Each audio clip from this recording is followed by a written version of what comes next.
What's up, everybody? Welcome back to Mohawk Motors. My name is Jason.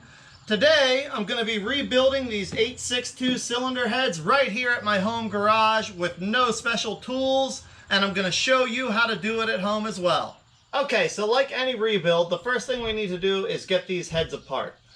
All you need is an 8mm socket to get the valve covers off if you haven't already removed them, and a valve spring compressor. If you don't have a valve spring compressor, you can borrow one from your local auto parts store, or you can buy one on Amazon like I did for 30 bucks. I've used this compressor several times on multiple sets of heads now, and it hasn't given me any issues. Let's get these heads taken apart so we can start to get them cleaned up.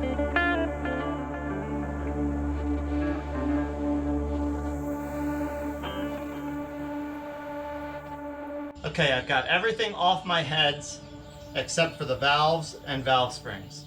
So this is my valve spring compressor. Like I said, it's just a cheap valve spring compressor I bought on Amazon. It was like $30. I'll put a link in the description for anybody that wants to get the same thing. I've used it on several sets of head. I've never had a problem. So once you get your distance set to be able to get your upper part on the top of the valve spring retainer and your lower part lined up on the center of the valve, all you do to do this is tighten down the clamp to relieve the spring pressure so you can get the keepers off the top of the valve stem. A magnet helps this a lot. You grab both little keepers. I recommend having a jar or something to put all your small pieces in. And then you just loosen up your valve spring compressor to relieve the tension, and it'll let you be able to remove your valve spring.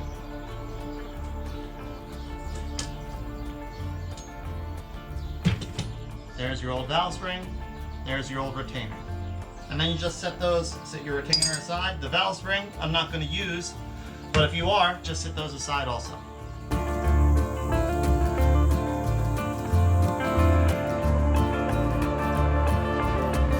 Okay, we've got all 8 of our valve springs off of this head. We've got our valve spring retainers and keepers here in this jar. Now we need to get the valves out. So the valves should push out relatively easily. You might feel a little bit of resistance at the seal as the retainer groove goes through the seal, but otherwise they should just push right out. As I pull them out, I'm doing a visual inspection. I'm looking for any cracks or chips or any kind of obvious damage. I don't see any so far. If you're planning to put this head back together and you want to put the valves back in the exact same holes, you can do that. I'm planning to lap these valves before I put everything back together.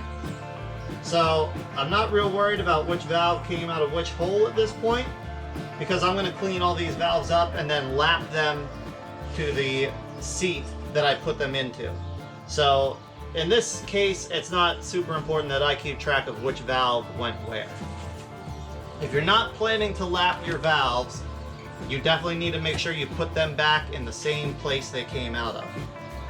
So now the only other thing we need to do to get this head completely disassembled is get our valve seals off. Now the valve seals are just a push fit down over the valve guide, so you should be able to remove them with a pair of pliers. Just give them a squeeze and pull upward. And they should come off relatively easily. And voila! This head is completely disassembled, ready to get sprayed down with degreaser. I may do a little bit of mechanical cleaning on it first on the gasket sealing surfaces, but it's ready to be cleaned up and then reassembled. So there you have it. We've got our first head completely disassembled. Now we'll do the same thing with the second head and get it ready to be cleaned up as well.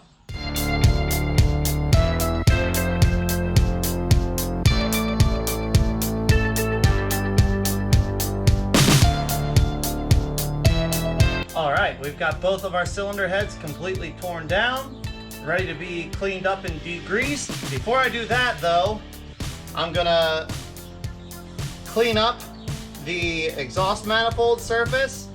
I'm gonna clean up the ends, and I'm gonna clean up the intake manifold surface with my little buzzy wheel, just because that's where the most heavy caked on grease and grime and stuff is. I'm not going to clean the head surface with the buzz wheel. I'm going to use just a razor blade and scrape it as clean as I can.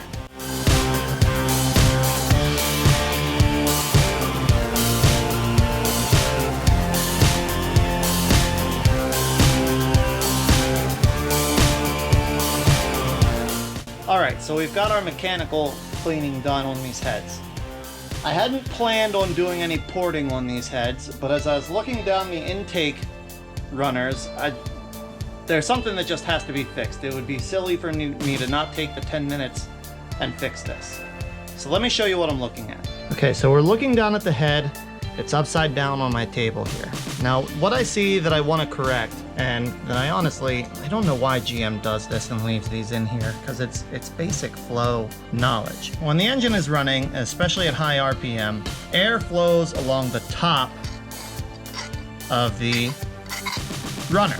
Air likes to follow a nice, smooth pathway as much as it can. It doesn't like sharp corners, it doesn't like sharp bends. For whatever reason, GM leaves this little shoulder right here on the back of the intake runner.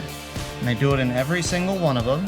And that little shoulder may not seem like much, but it's enough that it's going to cause turbulence right here. The air is going to come across that edge there, not know where to go, because now it doesn't have a smooth edge to follow, and then just kind of boil around in here.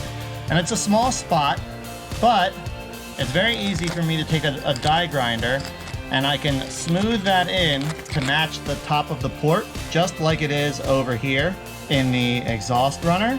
And it'll help these heads flow a little bit better, and it won't cause them to have any issues or anything like that. So I'm gonna grab my burr, and I'm just gonna round off the top of these intake runners, smooth it in so it matches and it'll flow a little bit better.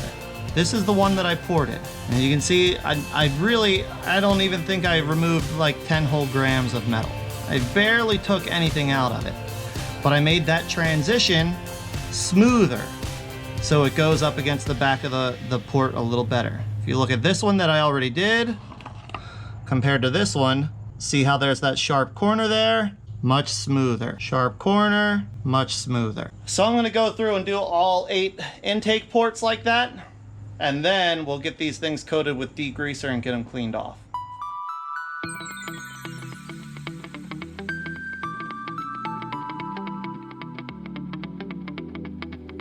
Got all my little bit of porting done. See, like I said, this is about subtlety. I'm not trying to make the ports, 100% bigger. I'm just trying to get rid of those sharp edges. So I knocked off the edges where that casting mark was, and I knocked off, there's a little bit of a hump around the bottom of the valve support. So I took that off also. Between both heads, I'm sure I removed less than a ½ ounce of material. Like very, very little. But taking off that sharp corner will help them flow better. And GM did a great job with these heads right out of the gate. They flow really, really well. We're just taking that little bit of corner off of there to make them better.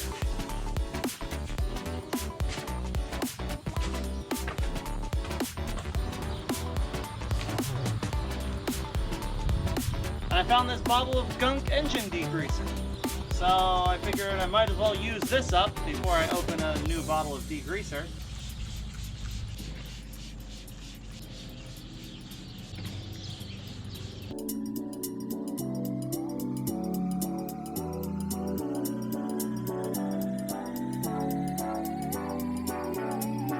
All right, we've got our cylinder heads all nice and clean, prepped.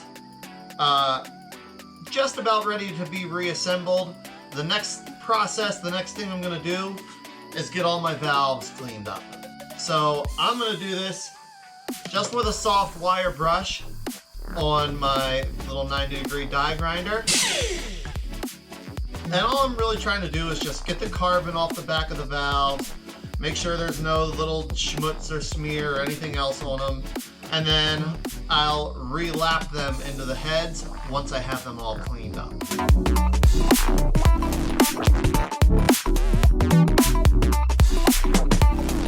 All right, everybody. We got all our valves cleaned up. We've got our heads cleaned up. Last thing we need to do before we reassemble these things is get all the valves lapped to their individual seats. And it's a very simple process. You don't need any special tools to do this. You can do it by hand if you get a little valve lapper. I just use a cordless drill. And you need some valve grinding compound.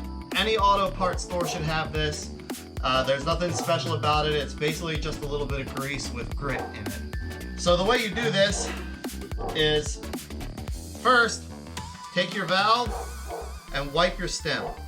Make sure you get any loose dirt, grit, anything like that off of it, because you don't want that going down into your valve guide. Make sure you don't have any slop in the guide. You don't want to feel your valve rocking around side to side, forward to backward, anything like that. It should only move straight up, straight down. Once you've made sure that you have a good fit, grab yourself a little bit of motor oil. I have this bottle of 020 laying around. We're not going to actually be simulating a running condition with this, so this should be just fine for what we're doing. I take my valve, I dip top of the stem into the motor oil, I take my valve grinding compound, get just a little bit right around the valve where it's going to into the valve seat. I'm pretty generous with my grinding compound. You stick your valve back in place, run it all the way in, grab your drill, tighten the chuck on the valve stem, and then you're not going super fast with this, just a low speed.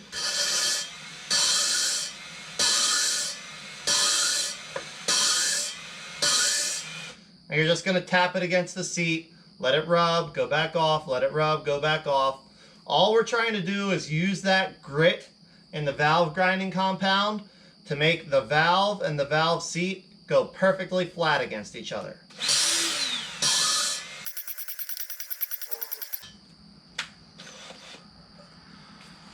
Give it a few. I usually count how many times I tap it against the seat.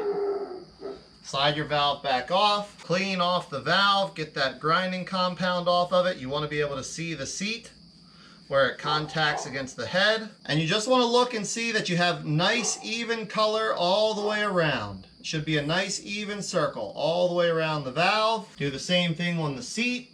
Wipe off all the excess grinding compound. You're looking, you want a nice even colored circle all the way around. And then that's it. This valve now belongs in this port. They're mated up to each other. They fit together perfectly well, so they have to stay together now. And you just move on through all of the valves. You do the exact same process for each one. Let's see, 1 down, 15 to go. Let's get these valves lapped.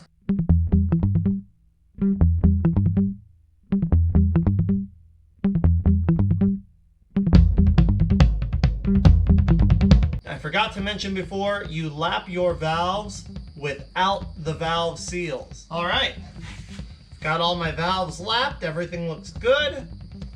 I'm gonna pull the valves out, get them cleaned off one more time, make sure there's no lapping compound stuck on any of them or anything.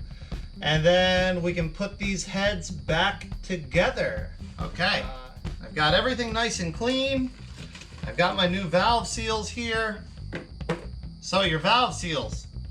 To install these, you need a socket that fits around the valve seal and pushes down on the flat flange at the bottom of it. This is your valve seal here. And you just need a socket that fits all the way over the valve seal down to that flat part at the bottom. And then you use the socket to push that seal down over the valve guide that's poking out of the head. I like to put just a little dab of oil right around the valve, and then usually you can just push them on with your hand. Just like that. Doesn't take a lot of force. It should slide right down on, and that's it. So we'll get all 8 on this head installed, and then we'll move on to the next step.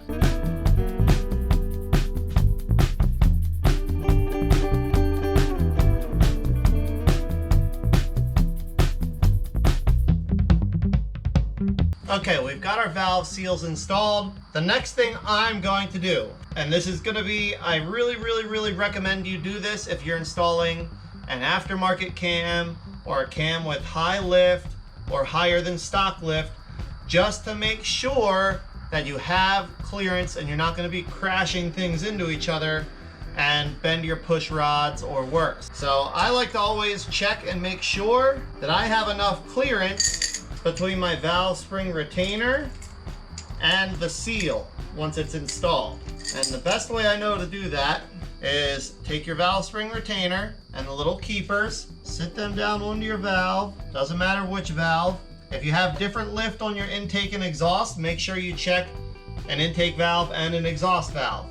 If you have the same lift on intake and exhaust, you only need to check one. You don't need to check both. So once I've got my little valve spring retainer on there, I know my cam has a maximum lift at the valve of 600 thousandths. So I'm gonna take my little calipers here and make sure that I have at least 600 thousandths clearance between the seal and the bottom of my retainer. And I have almost 700 thousand. Yeah, it looks like I have about 690 thousandths clearance. So that's gonna be plenty of space that my valve spring retainers aren't gonna run into my valve seals and break anything or bend anything. My cam has a maximum valve lift with the factory 1.7 ratio rocker arms of 600 thousandths. So I know that I'm not gonna run my spring retainers into my seals. Speaking of springs, these are the valve springs I'm installing. These are PAC 1219 valve springs. They're a beehive shape. These are rated or will clear up to 625 thousandths of valve lift. So I have a little bit of extra space there for heat expansion and everything else. So I shouldn't have to worry about my valves running into coil bind or running into the seals. So all we have to do now is reverse the process of removing the valve springs and install the new ones. Okay, I like to lay out my springs, my keepers, and my retainers before I get started. So the process of installing your new valve springs is the exact opposite of removing your old valve springs. Make sure everything's nice and clean. Your retainer goes in the top of the valve spring. Sit that down over your valve. Get your valve spring compressor lined up. This is a little bit trickier to line up because now you're gonna have to make sure that your valve stem is going through the middle of the valve spring retainer. Tighten your spring compressor down.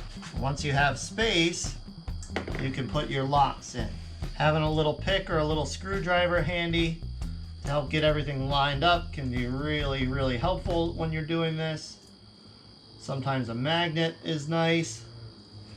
Once you get both of your locks seated into the groove in the valve stem, you can slowly release your valve spring compressor. Let the valve spring retainer seat against those tapered locks and then loosen it up. Give it a good visual check, double check, make sure that that retainer is seated into those grooves like it's supposed to be, that your valve is sitting in its pocket, in its seat where it's supposed to be, and that's it. You repeat the process 15 more times and get the rest of your new valve springs installed. Okay, let's do another one here. I have my valve spring compressor. Make sure my compressor is lined up. Start to tighten it down. Face my little windows, so it's going to be easiest for me to get the little locks in there. And I'm squeezing. There we go. There's one. There's the other. Both in where they belong. Slowly releasing the pressure so the valve spring pulls up, pushes that retainer over those tapered locks. Keeps everything where it's supposed to be. And that one looks good also. All right, let's do the rest of these.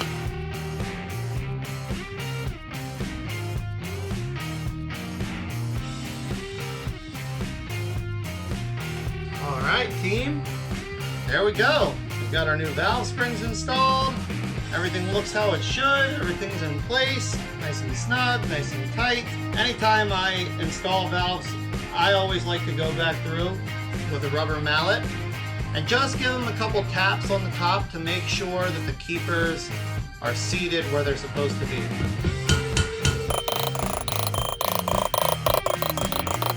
Outstanding. So that's pretty much it on these. The rocker arms, I'll check the trunnions and make sure that they don't have any issues or anything, but the rocker arms just get cleaned up before they get reinstalled. The push rods, same thing, they get cleaned up and made sure that the oil passage through the center is clear. But that's pretty much all I do to the rocker arms and the push rods. All right, everybody, that's it for this video. We've got our 862 cylinder heads all freshened up and ready to go onto our 6-liter engine. These should provide a nice little compression boost for the engine, helping with horsepower, and they should also flow a little bit better than the 317s that were on there now that we've touched up the intake port and got everything nice and clean. I'm excited to get them on, but more than that, I appreciate all of you that watched. Thank you so much. I'm looking forward to seeing you and showing the rest of this project in the next video. And until then, take care.